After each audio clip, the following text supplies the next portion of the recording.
Om Swastiastu. Perkenalkan, nama saya Idewo Gede Ananda Yoga Subrata, nomor absen 08 dari kelas 11 IBB. Di sini saya akan membahas salah satu tokoh yang mempertahankan kemerdekaan Indonesia, yaitu Tomegoro Yoshizumi. Tomegoro Yoshizumi lahir di Jepang pada tanggal 9 Februari 1911 dan meninggal pada tanggal 10 Agustus 1948, yang sejak saat itu menginjak usia 37 tahun. Beliau adalah seorang wartawan dan mata-mata Jepang yang membelot berpihak ke Indonesia. Pada awalnya ia bekerja sebagai wartawan untuk Nichiren Shoyo Shimbun dari 1935. Ia kemudian ditugaskan untuk menjadi mata-mata di Hindia Belanda dengan menyamar sebagai pekerja di toko Shanyo. Ia kemudian membentuk surat kabar Tohindo Ninpo, sebuah surat kabar yang hasil perpaduan dari Nichiren Shoyo Shimbun dan Jawa Ninpo, dalam rangka menggalang persatuan orang-orang Jepang di Hindia Belanda. Ia kemudian membelot ke Indonesia dengan bergabung ke kelompok Tan Malaka, yang dimana ia sebagai tokoh yang mempertahankan kemerdekaan Indonesia yang dipanggil sebagai sebutan Arif. Kisahnya kemudian dibukukan dalam sebuah buku berjudul Jejak Intel Jepang, Kisah Pembelotan Tomegoro Yoshizumi oleh Wenry Wanhar.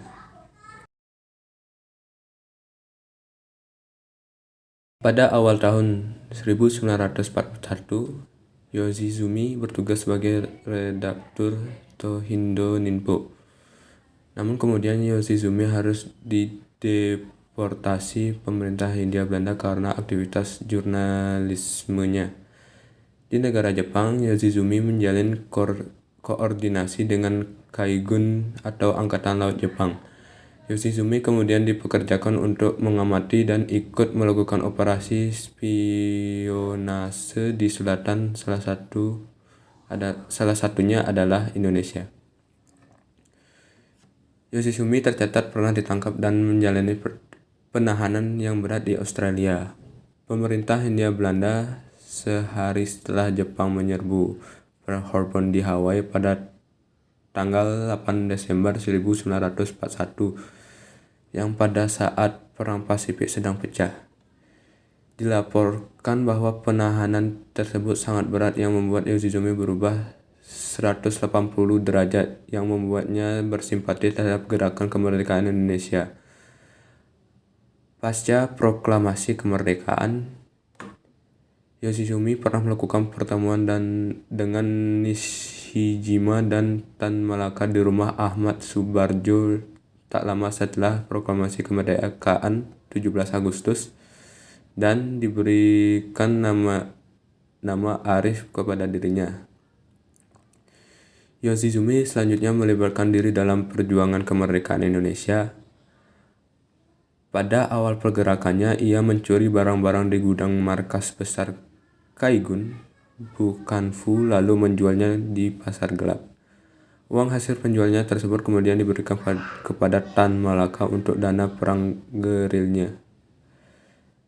Setelah itu, Yoshizumi juga pernah menemani Tan Malaka ke Banten. Dari Banten, Yoshizumi pergi ke Surabaya.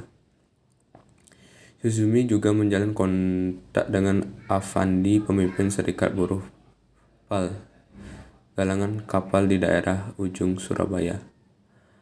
Kepada Afandi, ia memberikan masukan kepada pendiri pabrik senjata di Mojopanggung, Blitar, dan Kediri pada masa Perang Kemerdekaan. Bersama Ichiki Tatsuo, ia memimpin pasukan gerilya istimewa ke sekitar Malang, Jawa Timur.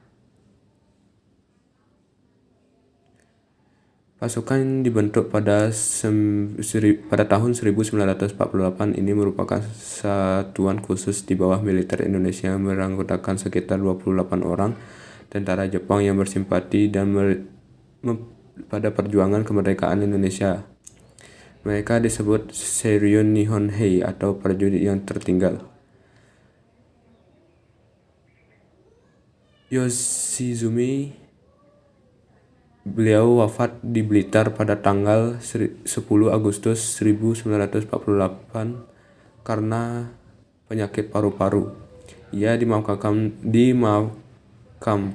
di Taman Makam Pahlawan kota tersebut setelah kematiannya. Pada 1958, Soekarno mengirim surat kepada Shigetada Nishijima sebagai penghargaan untuk Tatsuo dan Yoshizumi. Sebuah monumen kecil kemudian didirikan di kuil Seinhoji Minato, Tokyo dengan tulisan kepada SDR Ichiha Tatsuo dan SDR Yoshizumi Tomoguro. Kemerdekaan bukanlah milik suatu bangsa, tetapi milik semua manusia. Tokyo, tanggal 15 Februari 1958, Soekarno. Demikian dari penjelasan saya dari salah satu tokoh yang mempertahankan kemerdekaan Indonesia, yaitu Tomegoro Yoshizumi. Jika ada salah kata, mohon dimaklumi. Saya tutup dengan Paramu Santi. Om Santi, Santi, Santi.